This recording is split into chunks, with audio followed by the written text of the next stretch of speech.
Muito bem. Antes de chamar aqui o meu convidado, eu quero lembrar que amanhã, dia 10 de setembro, é o Dia do Gordo.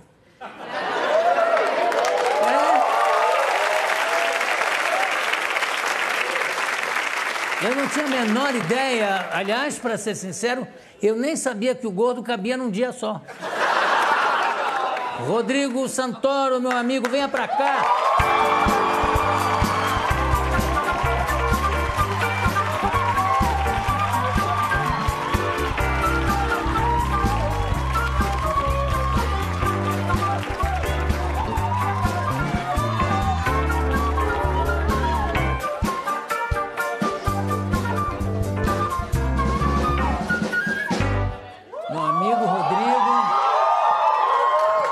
Com todas as dificuldades de programações que ele tem, ele deu um jeito de vir ao programa.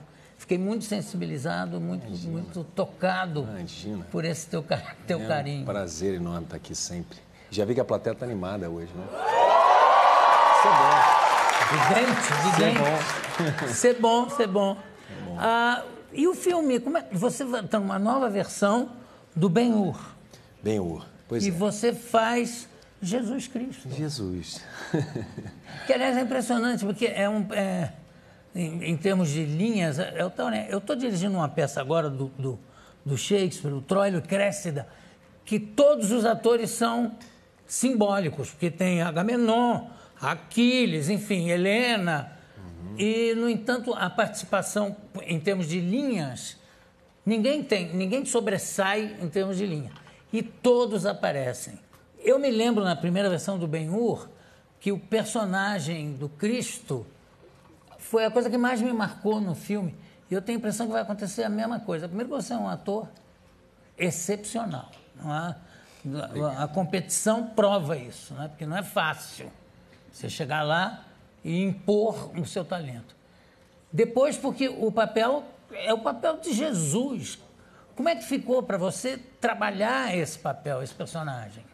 Então, Jô, é um personagem que não dá nem para comparar com nenhum outro. Eu nem consegui olhar para ele como um personagem.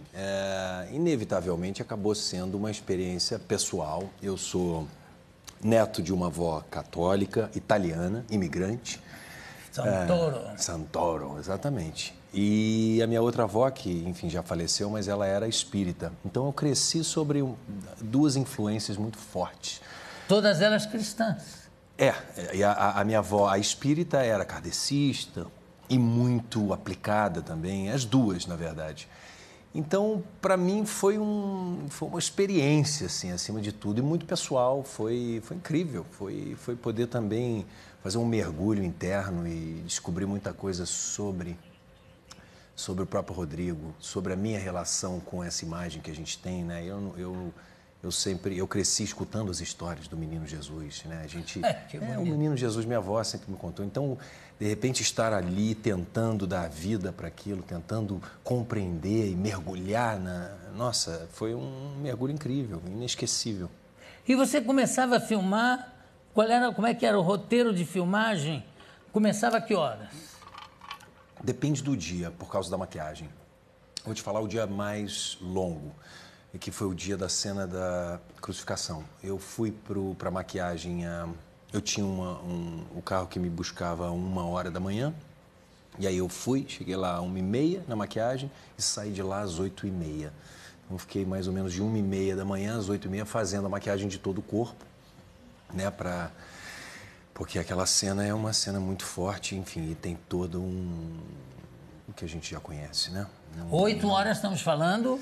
8 horas da noite que você saiu? Não, 8 horas da manhã. Quer dizer, de uma da manhã até as 8h30 da manhã. Passei a madrugada inteira, maquiando todo o corpo, com as chagas, enfim, com toda a caracterização. Fui filmar, cheguei no set 9h30 da manhã e saímos no final do dia. Então, esse foi de repente, pode acontecer ter que refilmar porque caiu uma maquiagem. Caiu uma chaga ali, tem que pegar e fazer outra. Pois é, ainda bem que isso não... Na verdade, no dia que nós filmamos essa cena, fazia um frio descomunal. E todos nós sabemos como Cristo está na cruz. Eu não tinha um casaco de pele, eu não tinha nada para me ajudar nesse sentido. E fazia um frio incrível, assim, tinha nevado na noite anterior. E muitas preocupações, inclusive essa, como é que a gente vai manter. E toda vez para tirar os atores da cruz, são 3, né? Tirar os atores e colocá-los novamente era uma operação, uma tarefa de gincana. E aconteceu isso algumas vezes? Não, né? Nós fizemos em um take, que é o que está no filme. Eu até pedi para o diretor, porque seria melhor para todo mundo. Deixa eu tentar fazer de uma vez, e aí a gente corta só quando terminar mesmo. E aí, se for preciso, a gente faz novamente. Ele achou que não era preciso, então a gente fez de uma vez. Que ótimo. Graças a Deus, literalmente. Graças ao seu papai. Exato, ao nosso. Mas é porque é verdade, às vezes as pessoas não se dão conta do trabalho que há por trás do trabalho. Ou seja, você está lá na cruz com as chagas, com isso, com aquilo, de repente escorre uma maquiagem. Sei lá, estou exemplificando coisas que podem acontecer. Aí para tudo, desce da cruz, vai para a maquiagem. Né? E com esse frio, eles tiveram que preparar todo um esquema com uns aquecedores que eles inventaram para o próprio dia. Eles enrolavam a gente assim com os cobertores e colocavam tipo um secador com ar quente. Enfim, foi um dia inesquecível. E fazia tanto frio que quando eu me lembro caminhando antes de subir, né, para a cruz propriamente dita, para fazer a cena, minha cabeça estava 1000. Porque imagina, como fazer isso, né? Como fazer isso? E racionalmente, claro que não existe uma resposta. Só que o frio era tanto que eu fui congelando, começou no dedinho, começou a subir, no corpo foi congelando. Quando eu subi, eu já estava congelado e uma hora chegou no cérebro e congelou o cérebro. Aí eu comecei a não pensar tanto e foi maravilhoso, porque me ajudou muito a não enlouquecer tentando encontrar qual era a forma correta de dizer... perdoar, eles não sabem o que fazem, e por aí vai, né? É um sentido tão profundo, quer dizer tantas coisas e, enfim... E você já estava semi-morto. Exato. Esse seria o estado. Então, de certa forma, Deus ajudou, novamente, mandando um frio violento. Muito obrigado. Não, esse menino vai saber o trabalho que dá para ser meu filho. Dá, viu? Mas dá, realmente os amigos dos santos e tal... também sofrem com isso. Santa Teresa d'Ávila reclamava muito, conversava com Deus, reclamando muito, mas muito, dizendo... Tem uma cena lá nos racontos sobre Teresa, que ela diz assim, xingando Deus, dizendo, isso é jeito de você fazer isso comigo, não sei o quê. E tem a voz que diz, Teresa, então você não sabe como eu trato os meus amigos? E ela responde, por isso que você tem tão poucos. É o mesmo caso do pai com o filho aqui na cruz. Imagina esse sofrimento que deve ter sido. E sem falar, por exemplo, na dieta. Como é que foi a dieta? Você teve que emagrecer? Aí eu precisei perder peso ali para o papel, naturalmente. Quantos quilos? Foram uns 6, 8 quilos, mais ou menos. O que foi muito complicado, porque eu estava filmando na Itália. Fazer dieta na Itália não tem graça nenhuma. Nenhuma, com, enfim, massa, gelato, sorvete para todo lado. E o resto do elenco, todo mundo jantava lindamente. E eu ficava... E olhando para você. Rodrigo, Rodrigo. E eu comia muito. A gente filmou no sul da Itália, na Puglia. E lá tem um prato que é um prato tradicional, que é o chicória e fava. Fava e chicory, que é uma verdura, e a fava é aquele feijão branco grande. Nossa. E eu comia muita fava e chicory, todo dia eu comia fava e chicory. Foram um mês, mais ou menos, de muita fava e chicory.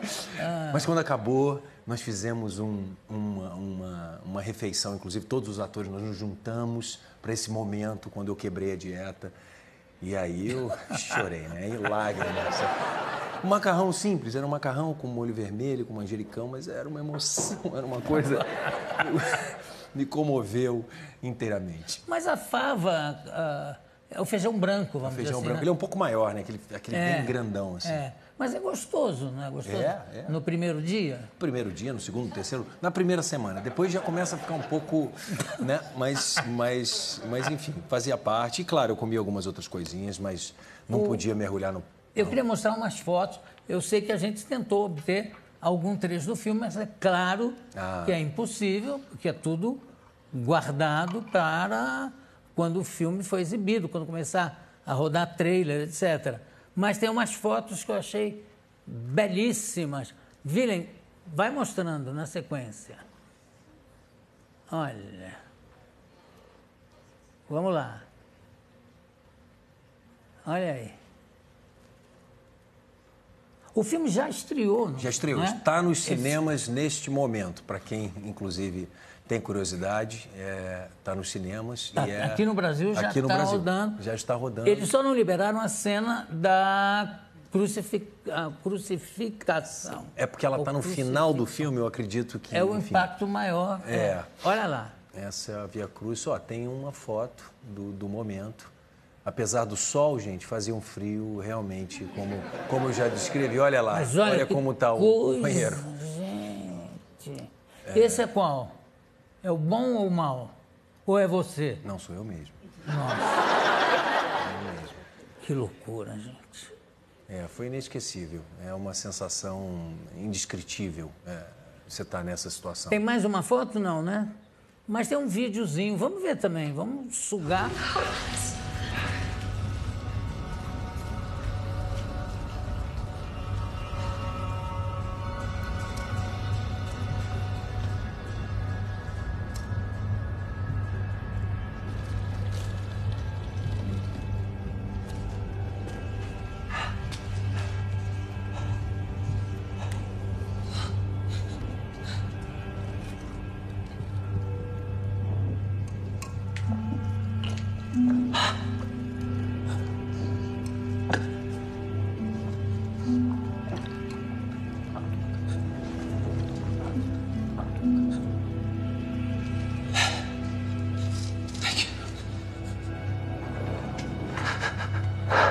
Do the same.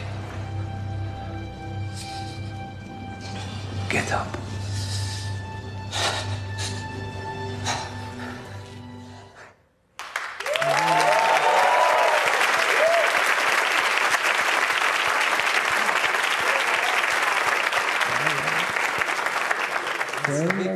Você é bom ator, é impressionante.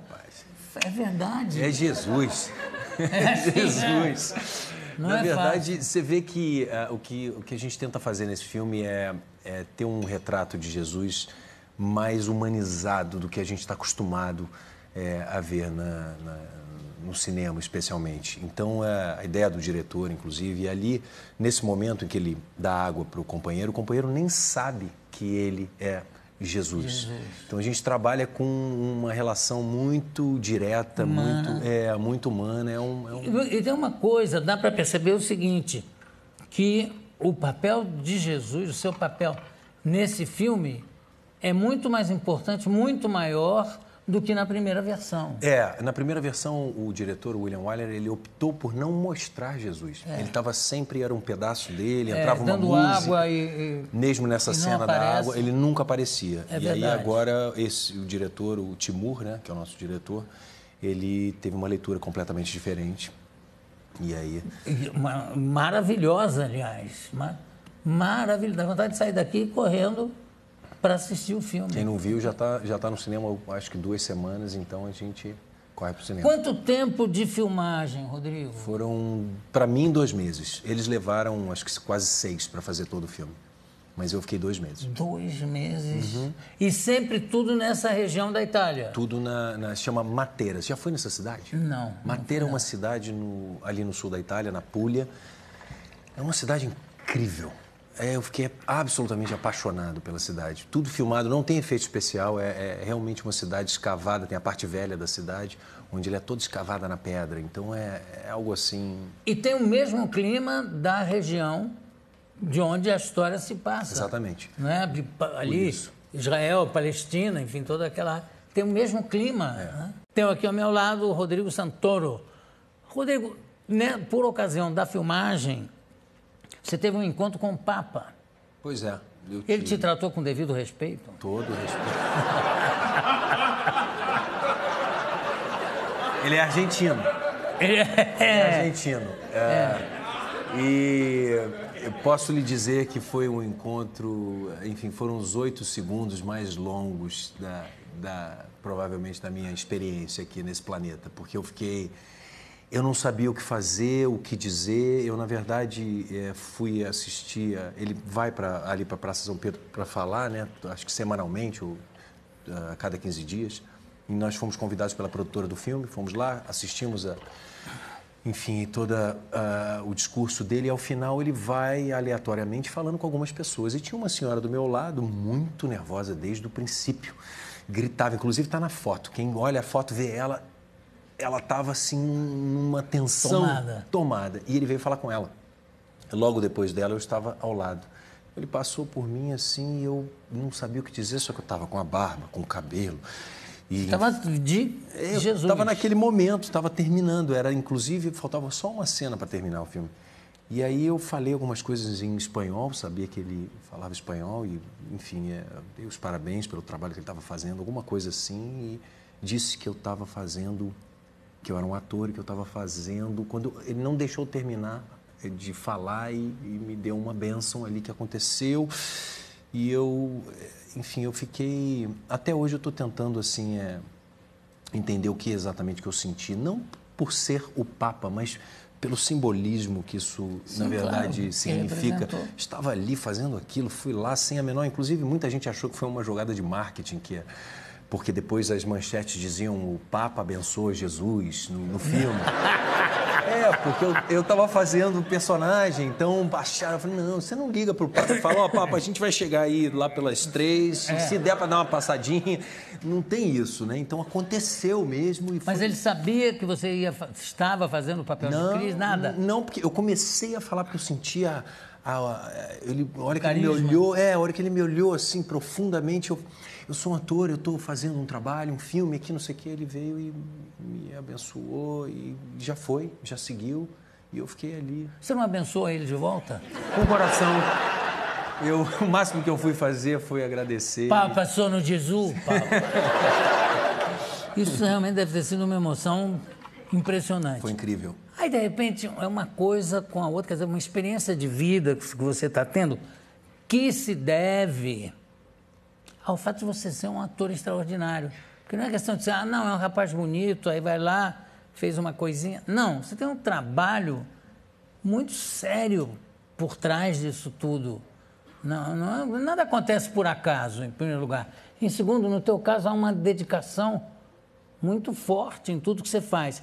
E agora você está contracenando, você está fazendo Westworld. Isso. Que é um seriado baseado no livro do Michael Crichton, se eu não me engano. Exatamente. E que já foi um longa, já foi feito um longa. Um longa nos anos 70 com Will Brenner. Exatamente. Ele era o robô cowboy, vilão. Você é qual robô? O meu personagem é inspirado no personagem dele, do Will Brenner. É um fora da lei, é um cowboy. A gente está... E autômato também, quer dizer, autômato. É um robô também. A gente agora, né, naquela época, eles eram robôs. Agora a gente trabalha com inteligência artificial. Então, a história é centrada num parque de diversões futurístico para adultos. Para adultos. O que isso significa só assistindo a série, porém... A série já estreou, não? Não, ela estreia agora no dia 2 de outubro, na HBO. E ela, na verdade, esse parque ele é habitado por inteligências artificiais. E em um determinado momento, assim como a premissa do filme, essas inteligências artificiais começam a tomar consciência da sua própria existência e apresentam problemas. Então começa toda uma revolução. É a ideia do livro, né? Quer dizer, claro, o Crichton tem livros extraordinários nesse sentido. Aliás, ele tem um livro chamado Congo, onde ele foi estudar. O filme, aliás, é uma porcaria, mas o livro é genial. É verdade. O Parque dos Dinossauros também, né? Inclusive. Também, não. E o impressionante é, primeiro que ele é médico e é também biólogo, e tudo isso transparece no trabalho que ele faz. E na televisão, ele é o autor do seriado do hospital, como é o ER. Acho que sim. Ele que inventou o negócio dessa movimentação rápida de câmera e tal. Mas nesse seriado você está tendo a chance de contracenar com Anthony Hopkins. Pois é, também é um elenco incrível, extraordinário, mas o Anthony Hopkins seria o criador, né, do parque. Isso. Como é que foi o encontro de vocês dois? O encontro foi curioso. Bom, eu naturalmente cresci vendo os filmes. Anthony Hopkins é uma entidade, né? E o personagem que mais marcou foi o personagem do Silêncio dos Inocentes. Clarice. Exato, o Hannibal Lecter. Então eu tinha aquela imagem daquele... Né, ele era um psicopata com tendências, aliás, práticas canibalescas. Era um personagem tenebroso, sinistro. E claro que é uma imagem que sempre esteve comigo, no meu inconsciente. Mas claro que eu sei que é um ator, né, que aquilo é um personagem. Mas nunca se sabe. Nunca se sabe. Então, o nosso encontro foi muito casual num estacionamento ali do estúdio. E aí ele vinha cruzando, assim, veio na minha direção. E eu... O que eu falo? Como que eu falo? Como é que eu chamo? O que eu falo? Mr. Sir, porque ele é Sir também, né? Aí eu, muito prazer, Mr. Sir Hopkins. Aí ele chegou... Você fez essa mistura do Mr. Sir? Porque eu sabia que o Sir tinha que entrar, porque ele é Sir. E Mr., porque é uma forma de respeito. Eu não sabia, eu fiquei um pouco confuso. Eu, Mr. Sir Hopkins. E aí ele virou pra mim e falou, call me Tony. Me chama de Tony. Aí eu... Que maravilha. Ok, Sir. Aí ele chegou perto e falou, no, Sir. Just Tony. E aí eu não sabia o que fazer. Eu fui chocado com essa abertura, com tamanha imediata e com tamanha simplicidade. E eu fiquei um pouco perdido, não sabia o que fazer. E, claro, a partir dali eu falei, Tony. E uma Mas tomou aquela intimidade de brasileiro que no segundo dia já deu um tapa na bunda dele? Fala, Tony! Ai, Tony! Eu fui de leve, mas uma coisa é certa, eu perdi o medo do Hannibal Lecter. Eu não tenho mais. Realmente acabou, sabe, que você encontra o ator, o artista, e ele é um artista incrível, ele é compositor, pintor, escreve, já dirigiu, enfim, e é tudo aquilo que a gente já viu. Não, e fez filmes, quer dizer, ele fez um filme que, aliás, é uma coisa até bem precursora. Só teve um filme do Cavalcante antes que lidava com isso, do boneco de ventríloco, que é mais importante que o ventríloco. Ele fez um filme que ele também tem um boneco. Não sei se você viu esse filme. Eu não vi, mas eu sei o que você está falando. É logo dos primeiros filmes dele. E tem uma hora que o empresário quer mostrar para ele que ele precisa se tratar, que ele está mal, que ele está doente. Não estou nada, isso aqui é um boneco. Aí o empresário fala, então tá. Então faz o seguinte, fica 5 minutos sem usar o boneco para falar. Aí ele vai, isso é tiro de letra, e vai passando. Aí, de repente, ele fala, quanto tempo já passou? 30 segundos. E, claro, ele não consegue ficar sem falar. Ele faz isso de uma forma magistral. Tem umas fotos tuas aqui também no seriado. Vamos ver, por favor. Uau!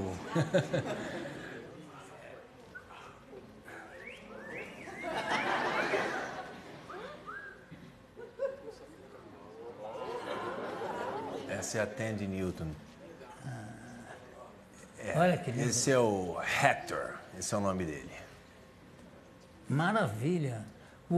Vai acontecer aquilo do seriado já estrear pronto, em todos os capítulos prontos? Sim, a HBO trabalha, eles soltam um capítulo por semana, né? Então são 10 episódios e um por semana. Eu acho que vai ser... Mas já está pronto? Tudo pronto. E aí a gente faz toda a primeira temporada, começando dia 2 de outubro. E como é que ficou a sua participação aqui no Velho Chico? Maravilhosa. Eu tive uma experiência linda, foi um reencontro. Há quanto tempo você não fazia uma novela? Novela? Eu não sei, mas muitos anos. Produção me ajuda? Eu acho que alguns, talvez uns 10 anos, Jô, que eu não fazia uma novela. A última novela que eu tinha feito era Mulheres Apaixonadas, que eu não me lembro exatamente qual foi o ano. Eu tinha muita vontade de voltar a fazer alguma coisa na televisão e queria que fosse numa novela. Eu comecei a ver as séries que a TV Globo estava fazendo e falei, uau, estão fazendo séries muito, muito bem feitas e super interessantes. De repente eu faço uma série dessa.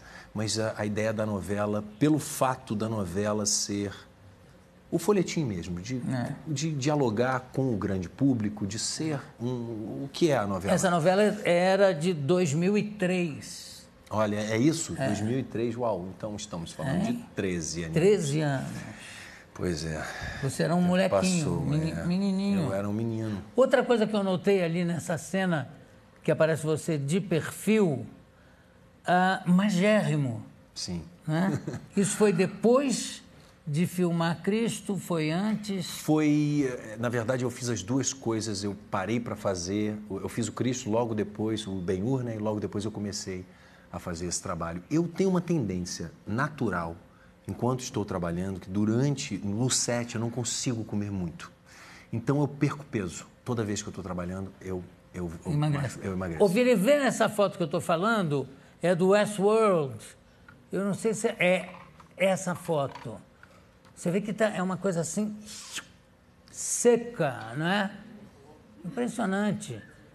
Não tem não tem uma alteração. É uma coisa reta, é um bailarino espanhol ou um toureiro, aquele corpo de toureiro. Tem um pouco dessa inspiração, sim.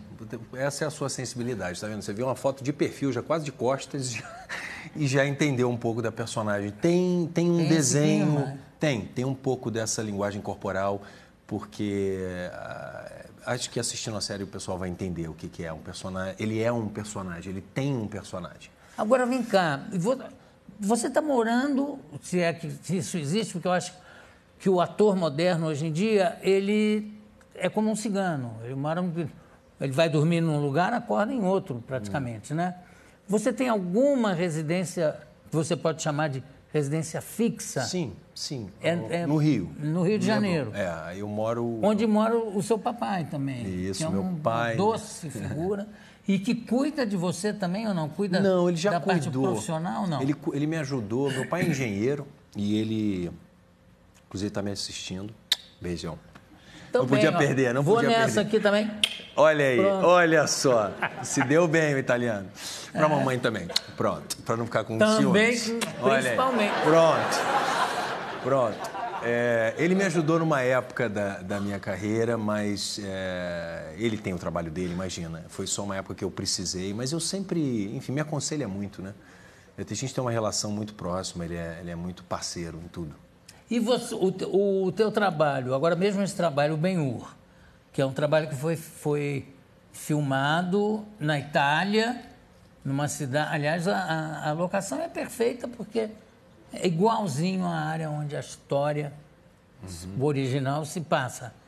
Mas fora daqui, você fica mais na Europa ou mais nos Estados Unidos? Mais nos Estados Unidos. Eu viajo... Los Angeles? Sim, a base seria Los Angeles, enfim, inclusive o Westworld está sendo todo filmado em Los Angeles. Então, agora, como esse é o meu trabalho no momento, eu estou baseado entre lá e no Rio, que é a minha casa. Então, quando eu não estou trabalhando, eu estou no Rio. Ou quando eu estou trabalhando aqui, como foi o caso de Velho Chico, planejado, claro, ficou essa volta. Tempão. Eu fui muito para o Nordeste, né? Nós gravamos no Nordeste, grande parte foi feito no Nordeste, em locação mesmo.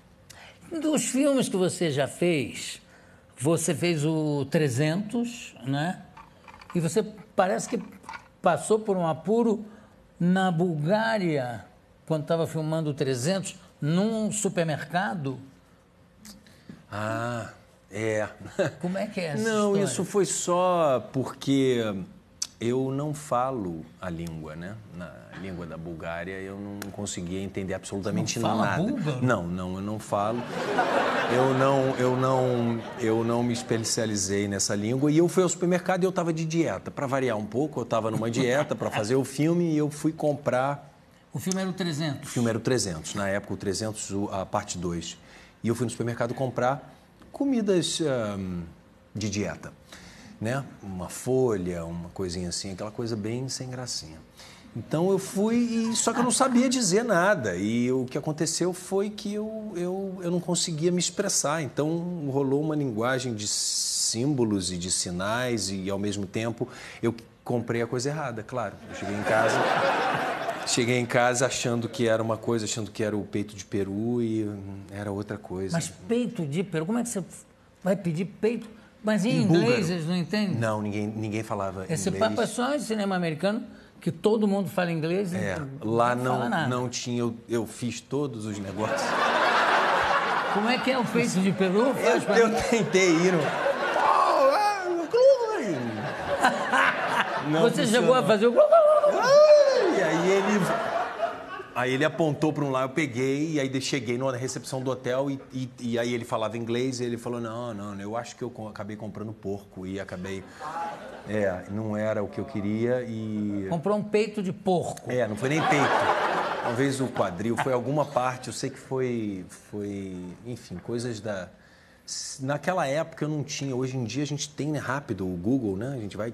vai lá e... Naquela época eu não tinha essa ferramenta. Você sabe que tem um amigo meu que esteve numa convenção da juventude do Partido Comunista na Tchecoslováquia e ninguém fala, imagina, isso na época do comunismo, quer dizer, que fazia parte da União Soviética. E aí ele saiu com um amigo, foram passear por uma rua, de repente tinha uma placa numa rua assim, fala-se português. Os dois ficaram animados. Puxa, olha, tem um cara aqui que fala português, vamos ver o que é isso. Aí eu não sei qual era a loja, mas enfim, entraram e disseram, tem alguém que fala português? Speak português. Aí o cara ficou animado e falou, yes, moment. Foi para dentro da loja, ouviu-se uma discussão, aí veio o rapaz que falava português. Aí ele falou, brasileiro. Ele falou, Ele falou, cueres, rapaz. Foi poucas vezes que ele teve a oportunidade de usar a língua. Claro, português. Cueres, rapaz. Que cueres? Agora, quanto tempo levou para completar a filmagem do primeiro 300? 1 mês e meio a 2 meses. O primeiro foi no Canadá e o segundo foi na Bulgária. E os dois foi mais ou menos isso. Como o meu personagem é um personagem muito cheio de maquiagem, de coisas, era uma criatura, então eles foram muito generosos e compactaram o máximo possível, porque eu também tinha uma maquiagem. Eu realmente, eu já fiquei muito em cadeira de maquiagem. Realmente é um lugar que é muito familiar, o negócio de sentar ali e ficar horas. E aí, enfim, você inventa o que fazer ali, mas é uma prática. É o que dá realmente mais trabalho. Conversei aqui com meu amigo Rodrigo Santoro, que teve a generosidade de sentar aqui do meu lado nesse último ano do nosso programa. Muito obrigado. Obrigado pela tua presença. Obrigado eu. Daqui a pouco a gente volta. Bravo!